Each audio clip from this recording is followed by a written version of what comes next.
আসসালামু আলাইকুম হৃদয় ভাইয়া, কেমন আছেন? আলহামদুলিল্লাহ আপা, ভালো আছি। ভালো আছেন? জি আলহামদুলিল্লাহ। আপনার এই ব্যবসা প্রতিষ্ঠানের পিছনে কারা উদ্যোক্তা কিংবা কারা আপনার সাথে হেল্প করেছে, এটা যদি একটু আমাদের বিস্তারিত জানাতেন। আমার ব্যবসা প্রতিষ্ঠানের উদ্যোক্তা প্রথম আমার আব্বু আমাকে হেল্প করেছে। তারপর আমার একটা ফ্রেন্ড মালয়েশিয়া থেকে কিছু টাকা দিয়ে হেল্প করেছে। আর তৃতীয়ত পরপর দুইবার সামান্য কিছু টাকা দিয়ে হেল্প করেছিল। প্রথমবার আমজুবিক শিশু কিশোর সংগঠন লিটন ভাইরা। তারপর এই যে গতবারের আগের বছর দিয়েছিল মোটা অঙ্কের কিছু অর্থ দিয়ে আমাকে সাহায্য করেছিল আমজুবিক শিশু কিশোর সংগঠনের প্রতিষ্ঠাতা লিটন ভাই। এই ব্যবসাটা করে আপনার কিরকম লাভবান হচ্ছেন, এটা যদি একটু বলতেন।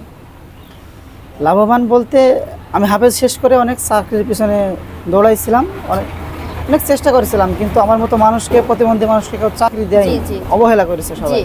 তারপর আমার আব্বুর উদ্যোগে এই ব্যবসা প্রতিষ্ঠানটা দিয়ে আপনার উপকার হচ্ছে যে মানুষের দ্বারা দ্বারা হাত পাততে হচ্ছে না, রাস্তায় জি। বেড়াতে হচ্ছে না।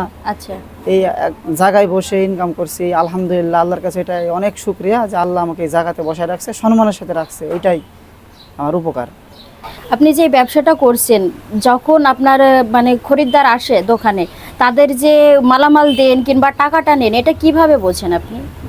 মালামাল দিই নিজের, আমি মালামালগুলো নিজেই সাজাই রাখি। আর টাকা হাতের একটা আন্দাজ হয়ে গেছে, হাতে এভাবে মাপ দিয়ে টাকা বোঝা যায়। একটা টাকার উপর আরেকটা টাকা নিলে হাতে নিলে বোঝা যায়। বোঝা যায় এটা। জি, হালকা ছোট ছোট বড় একটু সমস্যা হয়, মানুষ হেল্প করে।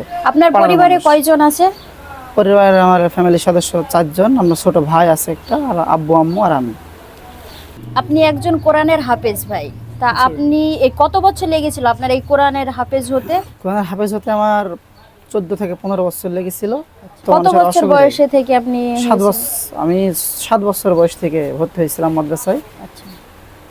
আপনার 21 বছর বয়সে, 20 বছর বয়সে শেষ করছি।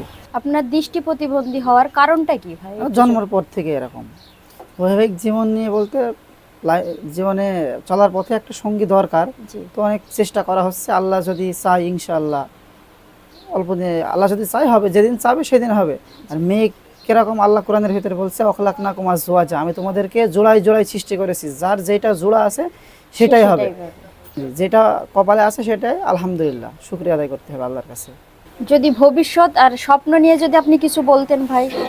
ভবিষ্যৎ স্বপ্ন বলতে আমাদের মতো মানুষের আর ভবিষ্যৎ স্বপ্ন কিছুই নাই। আমি চাই যে আমার এই ব্যবসা প্রতিষ্ঠানটা বড় হোক, এখান থেকেই যেন আমি চলতে পারি, আল্লাহ যেন আমাকে এখান থেকেই চালাই নাই, এটাই আমার স্বপ্ন, আর অন্য কিছু নাই। আল্লাহ পাক ওর মধ্যে এমন একটা জ্ঞান দিয়েছে যে সব কিছু ও হাতে নাড়াচাড়া করি ও বুঝতে পারে যে টাকা ক টাকার লোট, হ্যাঁ, ক টাকা ফেরত দিতে হবে।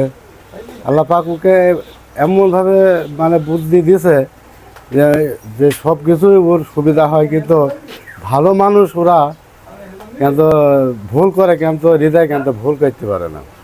আমরা খুব পরীক্ষা করে দেখেছি, কিন্তু আমরা যেটাই চাবো সেটা একবার সঠিকভাবে আমাদের দেয়।